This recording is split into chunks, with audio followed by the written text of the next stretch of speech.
Hello friends, पहले अपन ने 4 stroke इंजनों का अध्ययन कर लिया है। आज अपन 2 स्ट्रोक इंजन का अध्ययन करने जा रहे हैं।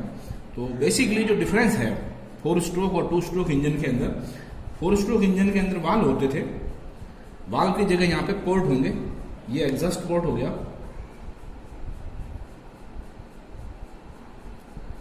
ये इनलेट पोर्ट हो गया और ये ट्रांसफर पोर्ट हो गया।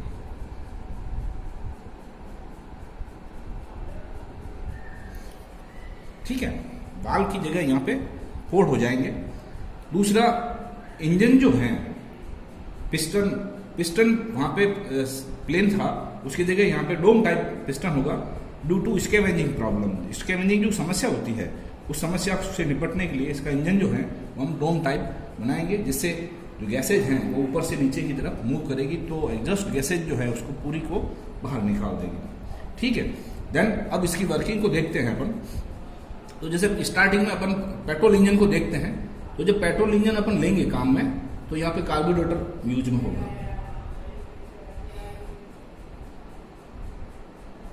कार्बोरेटर, ठीक है, कार्बोरेटर क्या करेगा, पेट्रोल और एयर का मिक्सचर जो है उसको सिलेंडर को एंटर करेगा। तो स्टार्टिंग अपन यहां से देखते हैं, उसके बाद यहां आ जाएंगे।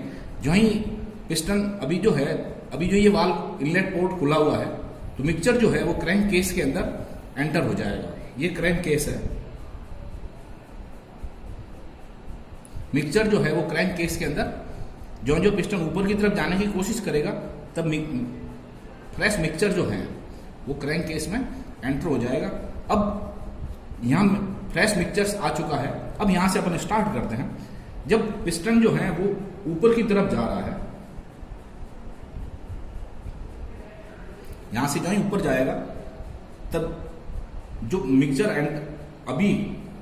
मिक्सचर इसके अंदर एंटर था वो धीरे यहां से ऊपर की तरफ सिलेंडर के अंदर एंटर हो जाएगा।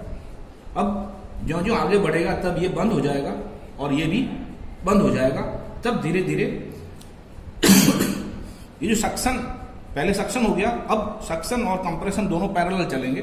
जो ही यहां से ये ऊपर की तरफ यहां आ जाएगा पिस्टन, तो ये और ये दोनों बंद हो जाएंगे। बंद होने के बाद जो मिक्सचर इसके अंदर एंटर हुआ है वो धीरे धीरे कंप्रेस होगा। पिस्टन कैसे मूव कर रहा है, ऊपर की तरफ, बीडीसी से टीडीसी की तरफ जा रहा है। सक्शन और कंप्रेशन दोनों पैरेलल चलेंगे। जब स्टार्टिंग में यहां से मिक्सचर एंटर हुआ, सक्शन हो गया, जो ही यहां से पिस्टन ऊपर की तरफ मूव होगा, तब कंप्रेशन शुरू हो जाएगा। जो ही पिस्टन यहां टॉप पे पहुंचता है टीडीसी पे, तो स्पार्क प्लग जो है, ये स्पार्क प्लग हो गया। टीडीसी पे पहुंचने से जस्ट पहले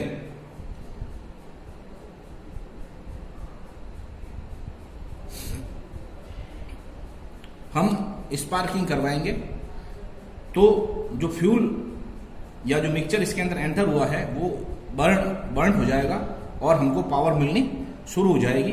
जो ही पावर मिलेगी तो पिस्टन नीचे की तरफ मूव करेगा। पिस्टन ऊपर से नीचे आएगा। ऊपर से नीचे आने पे पावर मिलने पर जो ही पिस्टन यहां तक आएगा, तो जो ये फ्रेश गैसेज जो है वो नीचे से इधर से इसको बाहर निकालने की कोशिश निकालेगा। दो जो काम है, इधर से फ्रेश मिक्सचर का एंटर भी होगा। जब पिस्टन ऊपर से नीचे आएगा तो नीचे का वॉल्यूम बढ़ेगा, नीचे का वॉल्यूम बढ़ेगा और ऊपर का वॉल्यूम कम हो रहा है। तो जो ही यहां से ऊपर जाएगा तो वॉल्यूम बढ़ने के कारण से फ्रेश मिक्सचर इसके अंदर एंटर होगा और ऊपर कंप्रेस होगा। उसके बाद जो ही पिस्टन ऊपर से नीचे आएगा और यहां आ जाएगा वापस, तब फ्रेश मिक्सचर जो है वो यहाँ के थ्रू एंटर होगा और जो बर्न्ड गैसेज है उनको इसके थ्रू बाहर निकाल देगा। ठीक है, तो एक्चुअल में जो 2 स्ट्रोक इंजन है वो खाली 2 स्ट्रोक के अंदर ही कंप्लीटली चारों स्ट्रोक पूरे हो जाएंगे। 2 स्ट्रोक पैरेलल चलेंगे, 2 स्ट्रोक हर स्ट्रोक के अंदर 2 प्रोसेस जो है वो पैरेलल चलेंगे। जैसे पहले नीचे से ऊपर जब जा रहा था तो सक्शन और कंप्रेशन दोनों पैरेलल चल रहे थे। जब ऊपर से नीचे आ रहा है तो एक्सपेंशन एंड एग्जॉस्ट स्ट्रोक दोनों पैरेलल चलेंगे। इस तरह से ये इसका कंप्लीट साइकिल पूरा हो जाएगा। अभी अपन ने 2 स्ट्रोक पेट्रोल इंजन के बारे में स्टडी किया है। अब सेम 2 स्ट्रोक डीजल इंजन के बारे में स्टडी करते हैं। तो जो चित्र है ये, इसमें ये पहले यहाँ पे कार्बोरेटर की जगह यहाँ हो जाएगा एयर फिल्टर, फ्रेश एयर को इन सिलेंडर में भेजने से पहले एयर को क्लीन करना जरूरी है, जिससे सिलेंडर की लाइफ जो है वो बढ़ जाएगी। अब सेम प्रोसेस को देखते हैं। जो ही पिस्टन ऊपर की तरफ जाने की कोशिश करेगा, ऊपर की तरफ जाएगा, तब ये खुला हुआ है तो धीरे धीरे यहाँ का वॉल्यूम जो है क्रैंक केस का वो बढ़ेगा, तो ऑटोमेटिकली फ्रेश एयर जो है वो क्रैंक केस के अंदर एंटर हो जाएगी। ठीक है। अब यहाँ पे जो पहले से जो एयर एंटर है, अब यहाँ से अपन स्टार्ट करते हैं। तो जब पिस्टन, ये अभी ट्रांसफर पोर्ट जो है खुला हुआ है, तो जब पिस्टन यहाँ से खुला हुआ होने के कारण से सीधा फ्रेश एयर जो है वो इसके अंदर एंटर हो जाएगी। अब जब पिस्टन ऊपर की तरफ मूव हो रहा है तो 2 चीज पैरेलल होती जाएगी कि जो ही यहाँ से ये ऊपर की तरफ जाएगा तो ट्रांसफर पोर्ट और एग्जॉस्ट पोर्ट जो है वो दोनों बंद हो जाएंगे।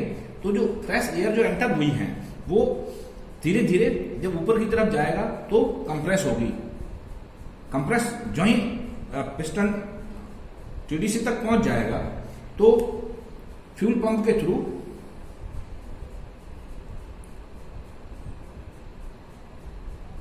इंजेक्टर के अंदर डीजल का स्प्रे करवाएंगे,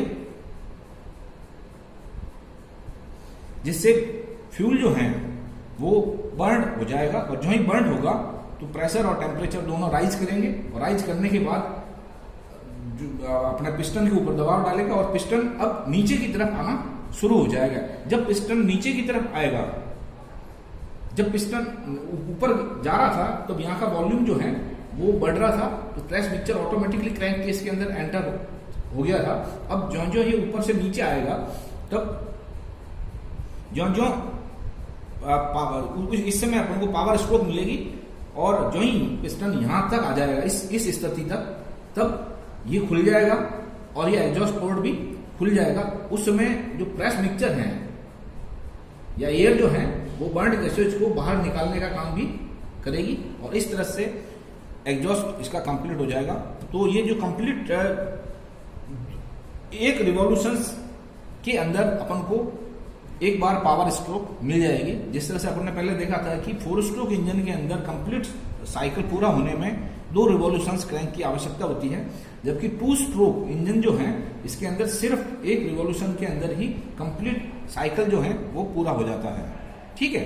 तो ये तो हो गया अपना इसका working of the petrol engine. अब सेम अपन देख लेते हैं कि 2 स्ट्रोक और 4 स्ट्रोक में डिफरेंस क्या है या इसके क्या लाभ हैं। तो सबसे बड़ा जो फायदा है 2 स्ट्रोक इंजन का, पहला कि 2 स्ट्रोक इंजन के अंदर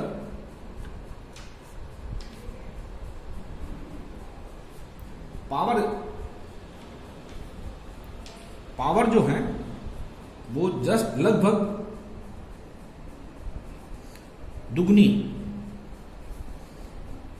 ये सैद्धांतिक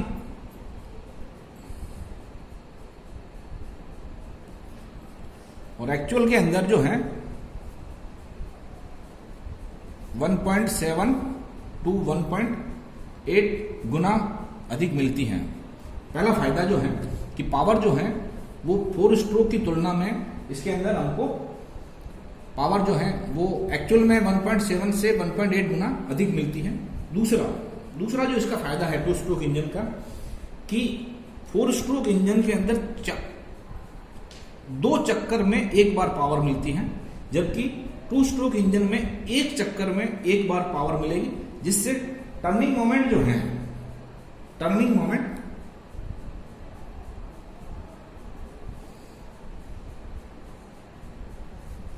में वेरिएशन जो है वो कम होगा। वेरिएशन जब कम होगा तो फ्लक्चुएशन कम रहेगा। फ्लक्चुएशन कम रहेगा होने के कारण से फ्लाईव्हील जो है, फ्लाईव्हील छोटा होता है, फ्लाईव्हील को हम छोटा यूज में लिया जा सकता है।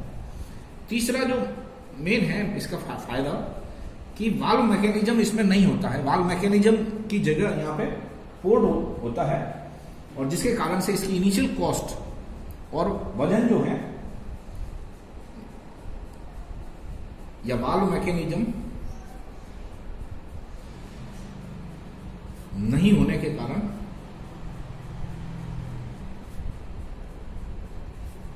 वजन व कॉस्ट कम रहती है।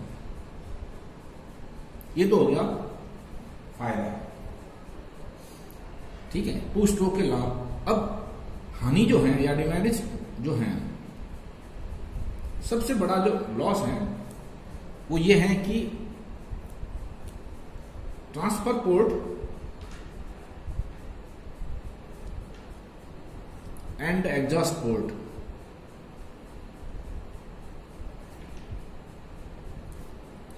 कुछ समय के लिए साथ साथ खुले रहते हैं,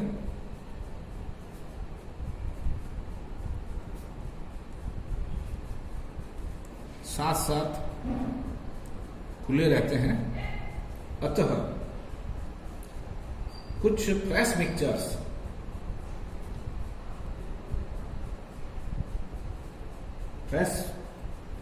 या फ्रेश चार्ज एग्जॉस्ट के साथ बाहर चला जाता है।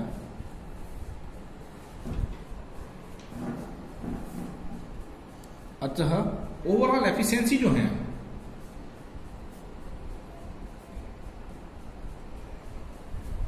ओवरऑल एफिशिएंसी कम होती है। ये मेन ड्रॉबैक है इसका। दूसरा जो है स्कैवेंजिंग की इसमें समस्या रहती है कि जो पोर्ट जो है एग्जॉस्ट पोर्ट वो कुछ देर के लिए ही खुला रहता है, अतः प्रॉपर स्कैवेंजिंग इसके अंदर नहीं होती है।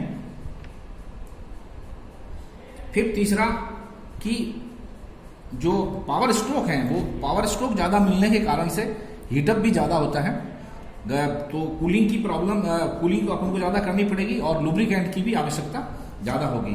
कूलिंग एंड लुब्रिकेशन की आवश्यकता ज्यादा रहेगी।